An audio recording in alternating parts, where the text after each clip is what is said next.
O dia 12 foi a véspera da edição do Ato Institucional número 5. Às 5 da tarde daquela sexta-feira, 13 de dezembro, o presidente Costa e Silva seguiu para uma reunião em uma sala bem decorada do Palácio Laranjeiras, construído no início do século XX, e que hoje é a residência oficial do governador do Rio. O Marechal tinha reunido ali o Conselho de Segurança Nacional, formado pelos principais nomes do governo. O alto escalão do regime se sentou em volta de uma mesa retangular, de bordas arredondadas. Em cima dessa mesa estavam cinzeiros de vidro e microfones, que gravariam a reunião, e além dela, as sirenes de polícia ao fundo. Também estavam em cima da mesa cópias do novo ato do governo, elaborado pelo ministro da Justiça, Luiz Antônio da Gama e Silva. Cada membro do conselho recebeu uma cópia desse documento. O presidente Costa e Silva ficou na cabeceira da mesa. Tinha de um lado o ministro Gama e Silva e do outro o vice-presidente Pedro Aleixo, político e advogado mineiro filiado à Arena.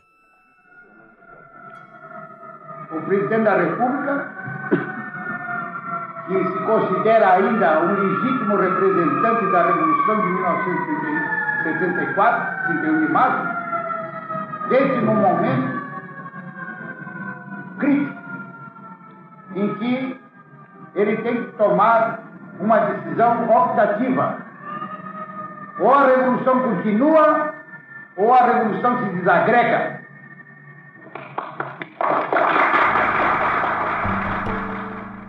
Costa e Silva suspendeu a reunião por alguns minutos para que todos os presentes pudessem ler o texto do ato institucional. O AI-5 tinha 12 artigos e não deixava dúvidas de que, a partir dali, o regime podia fazer o que bem entendesse. Sem mais limitações constitucionais, o presidente ganhava o poder de fechar o Congresso por tempo indeterminado, o que foi feito. Daí, o Executivo Federal podia fazer leis, assim como intervir livremente em estados e municípios. O presidente também poderia suspender direitos políticos de qualquer cidadão por 10 anos, cassar mandatos e confiscar bens. Quem estivesse com direitos suspensos não podia se envolver em atividade política e podia ser vigiado e proibido de frequentar lugares sempre que o governo assim desejasse. E agora o ponto mais crítico. A partir da aprovação do AI-5, ficaria suspensa a garantia de habeas corpus para, entre outros, crimes que o governo entendesse que eram políticos ou contra a segurança nacional. Sem possibilidade de recorrer à justiça para ganhar a liberdade, quem fosse definido como inimigo do Estado ficava à mercê das forças policiais. Aí chegou a hora dos membros do conselho opinarem. Naquela reunião do Laranjeiras, o primeiro a votar foi o vice-presidente Aleixo, o único a se opor à medida. Pelo ato institucional, o que me parece, adotado esse caminho, o que nós estamos com uma aparente ressalva da existência dos vestígios de poderes constitucionais existentes em virtude da Constituição de 24 de janeiro de 1967, instituindo um processo equivalente a uma própria ditadura. O chanceler Magalhães Pinto, ex-governador de Minas e um dos líderes civis do golpe de 64, votou a favor. A realidade, o que mantê-la? Vi os esforços que foram feitos por Vossa Excelência para não sair dessa legalidade. Eu também confesso, como vice-presidente da República, que realmente, com este ato, nós estamos instituindo uma ditadura. E acho que, se ela é necessária, devemos tomar a responsabilidade de fazê-la. O ministro do Trabalho, Jarbas Passarinho, foi ainda mais a favor. Sei que a Vossa Excelência repugna, como a mim, e creio que a todos os membros desse Conselho, enveredar pelo caminho da ditadura pura e simples. Mas me parece que claramente é esta que está diante de nós.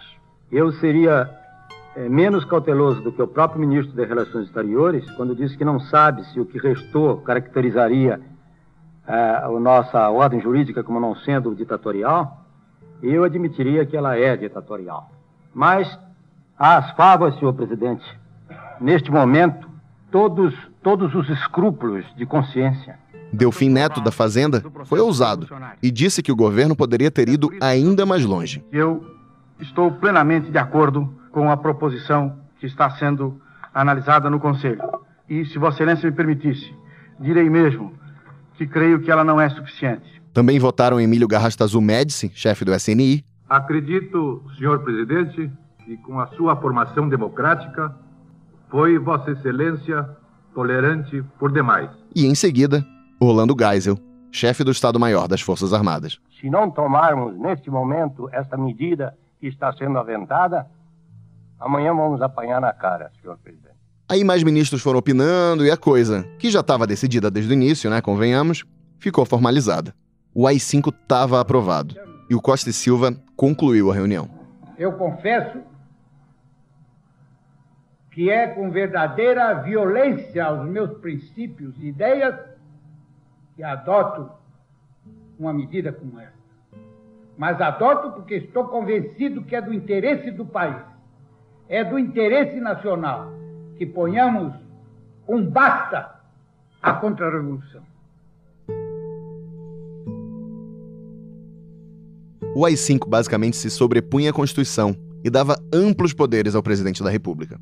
O ato não tinha prazo de validade e abria uma avenida para o governo caçar à vontade, censurar à vontade e prender à vontade.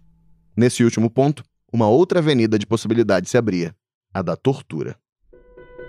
Conta-se que o ministro Gama e Silva foi questionar o Pedro Aleixo sobre a oposição do vice ao AI-5, perguntando se ele desconfiava das mãos honradas do Costa e Silva. O Aleixo respondeu: "Das mãos honradas do presidente eu não desconfio. Eu desconfio é do guarda